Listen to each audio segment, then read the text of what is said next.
Hello दोस्तों, मैं हूं राहुल सिंह। एवी स्टार क्लासेस में आप लोग का स्वागत करता हूं।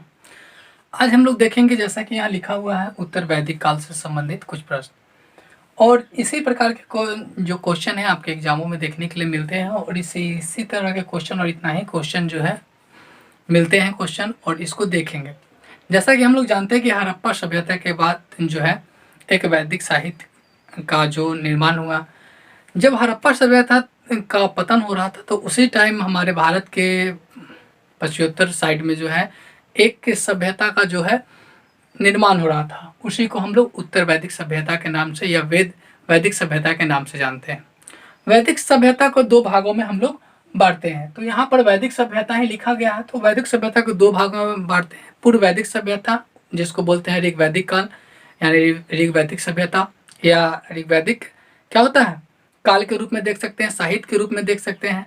और दूसरा होता है उत्तर वैदिक काल। तो उन दोनों से क्वेश्चन नहीं आते हैं, जिससे क्वेश्चन ये सेम जो है इसी प्रकार के आते हैं। तो उत्तर वैदिक काल पे हम आपको वीडियो बना रहे हैं, ठीक है। और इसी से क्वेश्चन जो है आपके एग्जामों में डायरेक्टली पूछे जाते हैं, और थोड़ा सा ही छोटा पार्ट है, ये समझते हैं। तो जब वहाँ पर पश्चिमोत्तर साइड में जो क्या होता था कि वहाँ पर जब एक समाज का निर्माण हो रहा था, सामाजिक, आर्थिक और राजनीतिक और धार्मिक स्तरों पर, वहाँ पर जब समाज का निर्माण हो रहा था तो क्या क्या चीज़ का पतन हुआ और क्या क्या चीज़ की उत्पत्ति हुई। जैसे हमारे कुछ इतिहासकारों ने वहाँ से कुछ पुरातात्विक जो है कुछ सबूत मिले हैं, साक्ष्य मिले, जिसके आधार पर हम लोगों को कुछ ही जानकारियाँ प्राप्त हुई हैं, जो अभी हम लोग देखेंगे। तो उत्तर वैदिक काल जो है 1000 ईस्वी पूर्व से 600 ईस्वी पूर्व की बात है। जैसा कि हम लोग जानते हैं कि ईस्वी पूर्व किसको बोलते हैं, यीशु मसीह के जन्म से पहले को ईस्वी पूर्व बोलते हैं।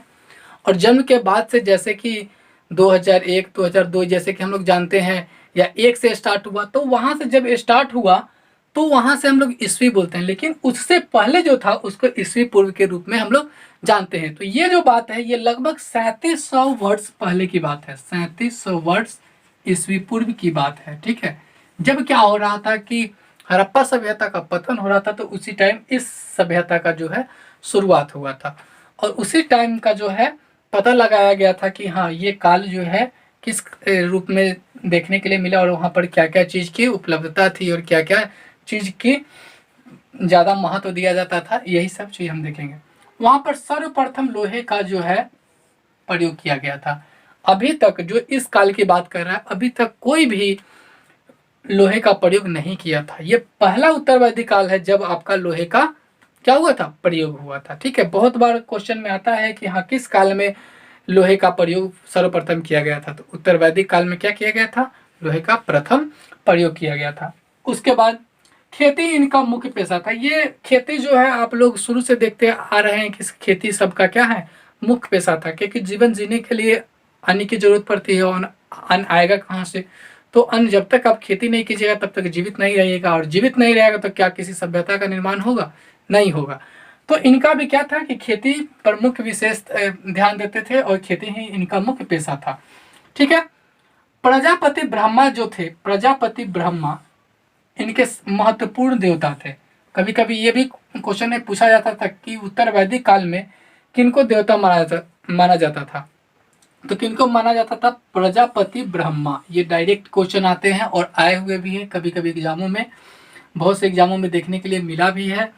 गाय को ये जो है धार्मिक महत्व देते थे। प्रथम बार गाय को, वैसे तो पशुपालन करते ही थे, लेकिन यहाँ पर जो साक्ष्य मिला जिससे हम लोग को पता चला कि यहाँ पर गाय को धार्मिक महत्व प्रदान करते थे। जैसे कि आज हमारे देश में गाय को बहुत अधिक महत्व हिंदू लोग देते हैं, सेम उसी प्रकार जो है क्या होता था कि उस समय भी हिंदू लोग जो थे गाय को धार्मिक महत्व प्राप्त करते थे या प्रदान करते थे, ठीक है।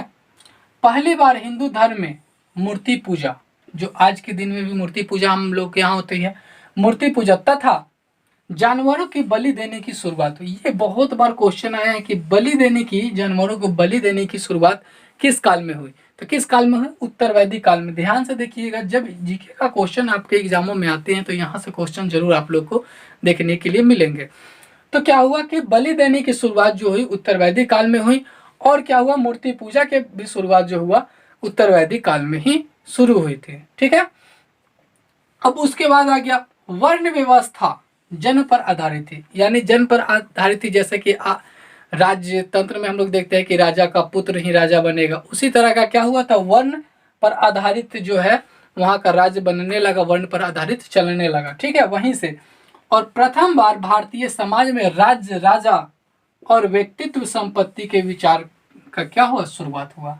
उसी समय से क्या हुआ था, राजा का शासन चलेगा और किसी का निजी प्रॉपर्टी यानी पर्सनल प्रॉपर्टी जो है रख सकता है। और उस समय से अपना क्या हुआ, वृद्धि करते करते क्या हुआ, अलग अलग राज्यों में विखंडित होते गए, टूटते गए और देश बहुत से राज्यों में विखंडित हो गया। तो वहीं से उत्तरवैदिक काल से ही प्रथम बार भारतीय समाज में राजा, राज्य और व्यक्तित्व संपत्ति की क्या हुई, शुरुआत हुई। बहुत बार क्वेश्चन ये भी आता है कि व्यक्तित्व संपत्ति की शुरुआत किस काल में हुई, तो उत्तरवैदिक काल में हुई। राज्य और राजा का निर्माण किस समय, यानी इसका प्रयोग जो है किस काल में शुरू हुआ, तो किस काल में, उत्तरवैदिक काल में शुरू हुआ। इससे इतना ही टॉपिक जो लिखा हुआ है, लेकिन इसी से बहुत सारे क्वेश्चन एग्जामों में मिलते हैं। ठीक है, और यहाँ पर एक दिया गया है, इससे भी बहुत बार आपका क्या होता है, क्वेश्चन डायरेक्टली आ जाता है। लेकिन ये रेयर केस में क्वेश्चन आता है कभी कभी कि वैदिक काल में जो है, वैदिक साहित्य में वेद कितने थे, तो 4 थे। कौन कौन थे, तो ऋग्वेद थे, यजुर्वेद थे, सामवेद थे, अर्थवेद थे। तो वेद 4 थे, ब्राह्मण 9 थे, अर्णयक 6 थे और प्रारंभिक उपनिषद 13 थे, कुल उपनिषद 108 थे। आप लोग को पूछा जा सकता है क्वेश्चन में कि कुल उपनिषद कितने थे, तो 8 थे। वेद कितने थे, तो 4 थे। ब्राह्मण कितने थे, 9 थे। ये क्वेश्चन जो है लगभग इससे आता है, तो ये अर्णय के बारे में क्वेश्चन देता है कि अर्णय कितने थे, तो कितने थे, 6 थे। तो इस प्रकार देखते हैं कि जब हमारा हड़प्पा सभ्यता का पतन हुआ, उसके बाद कौन सा सभ्यता का उजागर हुआ और कौन सा सभ्यता जो है यहाँ पर आई। तो कौन सा सभ्यता है, उत्तरवैदिक काल। इससे बने हम लोग क्वेश्चन को क्या किए हैं, देखे हैं, और इस प्रकार के क्वेश्चन हमारे एग्जामों में देखने के लिए मिलते भी हैं। ठीक है, तो आई होप कि आप लोग को वीडियो पसंद आएगा, और इससे राइट डाउन करके जब आप समझिएगा तो कभी भी इस टॉपिक से आपका क्वेश्चन नहीं छूटेगा। ठीक है, तो thank you for watching this video. Like, share, comment कीजिए और चैनल को सब्सक्राइब कीजिए।